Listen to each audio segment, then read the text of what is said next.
সত্যি কথা বলতে কি এখন বাজেটে ইনফিনিক্সের জন্য সবথেকে বড় কম্পিটিটর। ইনফিনিক্সের মার্কেটে এত ফোন বাজেটে অ্যাভেলেবেল থাকার পরও ইনফিনিক্স হঠাৎ করে লঞ্চ করলো ইনফিনিক্স স্মার্ট 8 প্লাস। এই ফোনটার বক্সে কি আছে আজকে সেটা দেখবো, তার সঙ্গে সঙ্গে ফোনটার একটা ফার্স্ট ইমপ্রেশনও আপনাদের সাথে শেয়ার করবো। কোনো রকম কথা বাড়াচ্ছি না, প্রথমেই বক্সটা ওপেন করে নেওয়া যায়। বক্সের ভেতরে যত কিছু দেওয়া যায় ইনফিনিক্স কোনো কার্পণ্য করে না, শুধু আপনাদেরই কার্পণ্য দেখি একটু লাইক সাবস্ক্রাইব এইগুলো করার ক্ষেত্রে। আপনাদের লাইকের গুরুত্ব আপনাদের কাছে নেই, কিন্তু আমাদের কাছে অনেকটাই।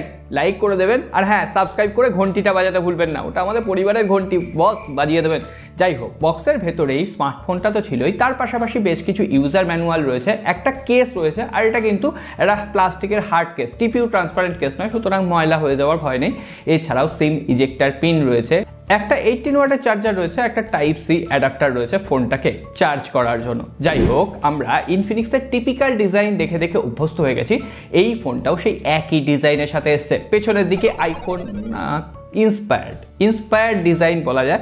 ওপরের দিকে সেকেন্ডারি নয়েজ ক্যান্সেলেশন মাইক নেই। ফোনটার ডান দিকে ভলিউম আপ এবং ডাউন কি, তার নিচে পাওয়ার অন অফ কি, সেটাই ফিঙ্গারপ্রিন্ট সেন্সার হিসেবে কাজ করছে। ফিঙ্গারপ্রিন্ট সেন্সার যথেষ্ট ফাস্ট। নিচের দিকে স্পিকার রয়েছে, টাইপ সি পোর্ট রয়েছে, মেন মাইক্রোফোন রয়েছে, 3.5mm হেডফোন জ্যাক রয়েছে।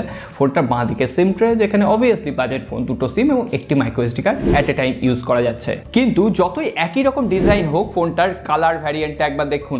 দেখতে যথেষ্ট সুন্দর লাগছে, কখনোই মনে হচ্ছে না এটা একটা 7,000 রুপির স্মার্টফোন। হ্যাঁ দেখেছেন, দামটা বলে ফেললাম। 4GB 128GB plus 4GB virtual RAM, অর্থাৎ 8GB 128GB বেস ভ্যারিয়েন্টের দাম এখানে 7,000 রুপিতে পাওয়া যায়। যারা বাজেট স্মার্টফোন খুঁজছেন তাদের জন্য এটা কিন্তু একটা অন্যতম অপশন। যাই হোক, ডিসপ্লেতে 6.5 ইঞ্চির একটা HD প্লাস 90 হার্জের রিফ্রেশ রেট ওয়ালা ডিসপ্লে রয়েছে। ডিসপ্লের কালার অ্যালগোরিদম যথেষ্ট ভালো ছিল, টাচ যথেষ্ট ভালোভাবে কাজ করছিল। এছাড়াও আমি ইউটিউবে 1080p ভিডিও দেখলাম, যথেষ্ট স্মুথলি এটা হ্যান্ডেল করে নেয়, কোথাও কোনো রকম ল্যাগ নেই, ফ্রেম ড্রপ নেই। আর এখানে সিঙ্গেল বটম ফায়ারিং স্পিকার দেওয়া হয়েছে, যেটার আউটপুট বলবো এই রেঞ্জে অবশ্যই মেনে নেওয়া যায়, সেটা নিয়েও খুব একটা কমপ্লেন করার জায়গা নেই। আর বাজেট ফোন হলেই দু একটা জিনিস আমাদের মেনে নিতে হয়। আউটডোর ভিজিবিলিটি কিছুটা কম লেগেছে, তবু হ্যাঁ ডাইরেক্ট সানলাইট পড়লেও আপনি এই ডিসপ্লেটা ইউজ করে নিতে পারবেন। এছাড়াও এর ডিসপ্লের যে বেজেল চিন, এগুলো দেখুন, এগুলো নিয়ে খুব একটা কমপ্লেন করার জায়গা নেই, কারণ ফোনটা কিন্তু একেবারেই পকেট ফ্রেন্ডলি একটা ফোন। যাই হোক, প্রসেসর হিসেবে দেওয়া হয়েছে মিডিয়াটেকের হিলিও G36 প্রসেসর। এছাড়াও eMMC স্টোরেজ টাইপ রয়েছে, র্যাম টাইপ কি রয়েছে আমার জানা নেই। আর আমি AnTuTu চেক করতে যাচ্ছিলাম, কিন্তু কোনোভাবে AnTuTuটা বারবার ক্র্যাশ করছে বলে AnTuTu স্কোর আমি দেখাতে পারছি না। তবে হ্যাঁ, ফোনটা ডেলি লাইফের টুকটাক যে অ্যাপ্লিকেশনগুলো আমরা রান করি, social media application, banking application, Google pay, UPI, সেগুলো যথেষ্ট ভালোভাবে হ্যান্ডেল করে নিচ্ছে। এমনকি যে র্যাম ম্যানেজমেন্ট সেটাও ঠিকঠাক আমি পেয়েছি।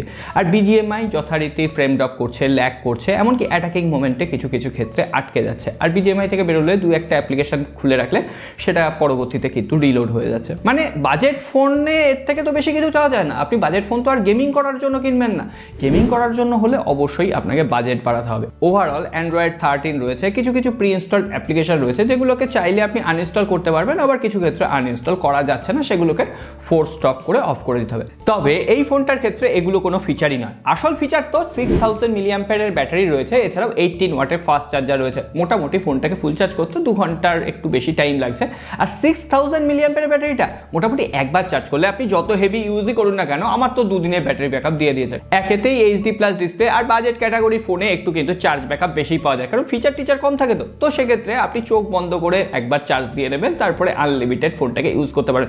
মোটামুটি 8 থেকে 9 ঘন্টা স্ক্রিন অন টাইম এই ফোনটা অবভিয়াসলি আপনাকে দিয়ে দেবে। কিন্তু বাজেট ফোন হলেও তো সেই ফোনে তো ক্যামেরা দিতে হবে। এখানে 50 মেগাপিক্সেলের ডুয়েল রিয়ার ক্যামেরা রয়েছে, 8 মেগাপিক্সেলের সেলফি ক্যামেরা রয়েছে। আমি বেশ কিছু ছবি আপনাদের সামনে দিয়ে দিলাম। ডাইরেক্ট সানলাইটে টুকটাক বেশ ভালোই ছবি তোলা যাচ্ছে, ডাইনামিক রেঞ্জ, এক্সপোজার মেনটেন ঠিকঠাকভাবে করতে পারছে। এছাড়াও যে পোর্ট্রেট এফেক্ট, হ্যাঁ কিছু ক্ষেত্রে এজ মিস করছে ঠিকই, তবে ওভারঅল খুব একটা কমপ্লেন করার জায়গা নেই। আর লো লাইটে নয়েজ চলে আসছে।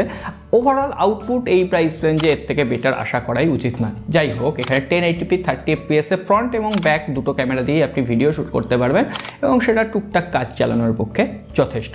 যাই হোক, আর বেশি কথা বাড়াবো না, এবার আসি এই ফোনটা কাদের জন্য। দেখুন, আপনারা যারা বাজেট স্মার্টফোন খুঁজছেন অথচ চাইছেন যে স্মার্টফোনটা একটু দেখতে সুন্দর হোক, একটা বড় সড়ো ব্যাটারি থাকুক, যে একবার চার্জ করবো সারাদিন চলে যাবে, একটু মাল্টিমিডিয়া এক্সপিরিয়েন্স নেবো, ইউটিউবে ভিডিও দেখবো, পেমেন্ট করবো, তাদের জন্য এই স্মার্টফোনটা কিন্তু একটা পারফেক্ট ডিভাইস হতে পারে।